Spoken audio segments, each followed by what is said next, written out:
Hello, everyone, and welcome to Pro Wrestling Inside Now. This is our look at Continental Championship Wrestling and Rodney, November 30th, 1985. Uh-oh. You don't want to know something? What? I did not do a show for November the 30th. Wait a minute.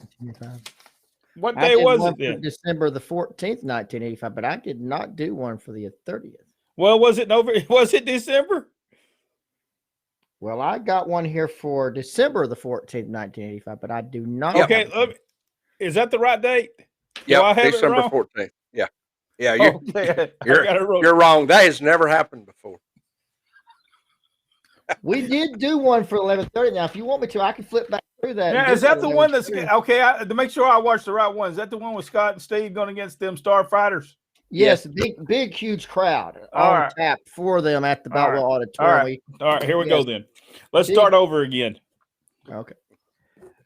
5, 4, 3, 2, 1. Hello, everyone, and welcome to Pro Wrestling Inside Now. This is our look at Continental Championship Wrestling. And Rodney, December 14th, 1985. Yes, the program, this partial program starts off with the Starfighters against Scott and Steve Armstrong. Huge crowd on tap at Boutwell Auditorium, and they were on fire, no doubt about that. In the end, it's Scott Armstrong with the super kick winning in that one. They take the mask off one of the Starfighters, and I've never did catch who he was, but he was out of there. This was the theme of the entire show, apparently, taking mask off. Interview with the Nightmares, and they're accepting a challenge. We don't know what the challenge really was or what ever happened to cause the challenge, but it involves hair. We'll find out more about that later on in the program. It's kind of confusing if you ask me. Interview with Adrian Street, Robert Fuller, talking about upcoming matches, and this primarily focused on the Mobile, Pensacola area.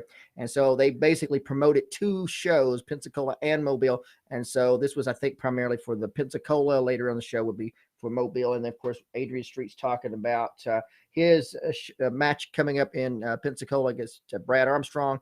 And, of course, Roberts against Roberto Solo, I said Solo. It's actually Soto. And that's Star Wars there. Solo. That's right. And then he's actually, Robert's calling him a Mexican, which Roberto takes exception to that. He says Puerto Rican, and so he called him a Mexican. He couldn't get away with that today on TV. No. And in the end of that interview, Ken Timms was on there, and he just kind of held the belt and waved. That's about all he did in that one. Match number 2 was for the Continental Television Championship. Robert Fuller defending his Continental Television title against the Executioner. And once again, a mask is pulled off. This time it's Alan Martin. In the end, it's Robert Fuller winning with the loaded boot. And that one, and Robert Fuller still the Continental Television Champion. Interview with Tom, talking about Christmas night and their hair match. We're still not quite understanding, I still quite don't understand about it, possibly being that this is a partial show. Apparently, maybe the Nightmares cut Tommy's hair earlier in the program. However, they have accepted the hair match, and the loser of the fall will get his head shaved with Tommy and Johnny Rich against the Nightmares. Interview with Roy Lee Welch, talking about loser leave town match with the United States Junior Champion Ken Timms and upcoming matches. And, of course, this time we actually get to hear from Ken Timms in his statement. He's the one that asked for this loser leave town match. I bet he did. I bet he did indeed. Match number 3 is a Southern Street Fight. Those in the WWE need to tune in to find out what a real Southern Street Fight looks like, and this would be one. And this time it's Boomer Lynch, Robert Fuller. Robert Fuller wrestled twice on this program against the Bullet and Brad Armstrong. And this is, just like I said, a real street fight. The Bullet gets the sleeper on Boomer Lynch. Robert loads up the boot, hits the Bullet. The flame comes out. They throw a fireball, beautiful fireball. Flame, one of the best. Just a moment here. We've lost your audio for some reason. Is it just me? No, I can't hear him either. It just started fading out. It didn't just go out. Oh, am I on now? There you go. You are now. Okay, let's go. You pick up from there. We're sorry about that. But anyway, this is the Southern Street Fight, a real Southern Street Fight. Actually, come dressed in street clothes. WWE, as I said, might want to watch this. Might figure out what a Southern Street Fight looks like. In the end, it's the Flame, as I said before, Robert Fuller.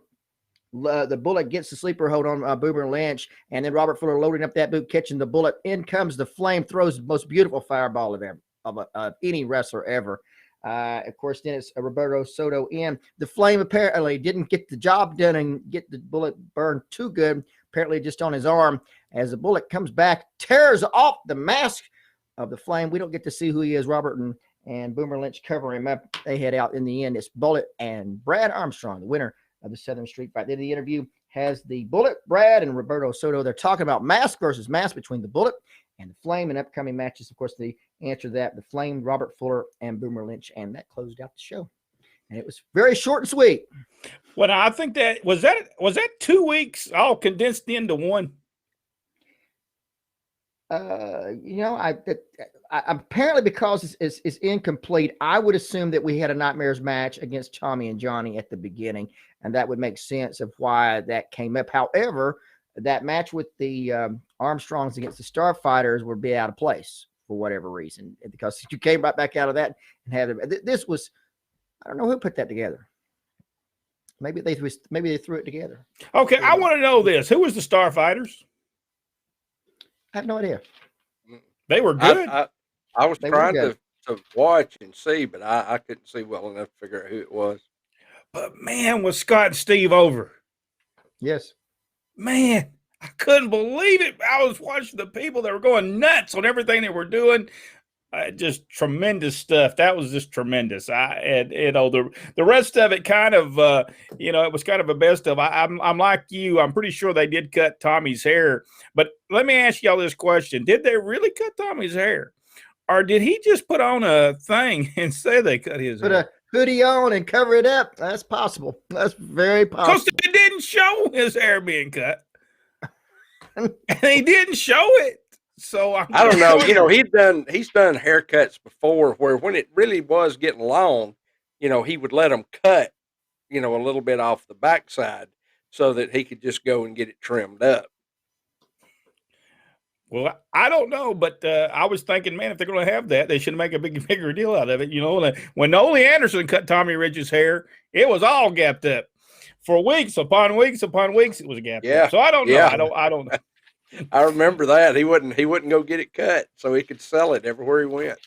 Yeah, that's maybe he wasn't going to do that this time. Continental Championship Wrestling. Good episode. If you enjoyed this video, give us the big thumbs up. Subscribe to the page if you haven't already. Go one step further. Hit that notification bell. It'll let you know every time we upload a video. Continental Championship Wrestling. We'll come back next week with another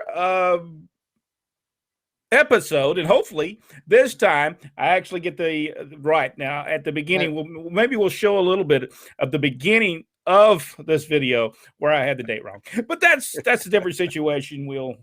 I'm going to get ready for a Southern Street Fight. I'm going to get my wrestling attire on first. There you go.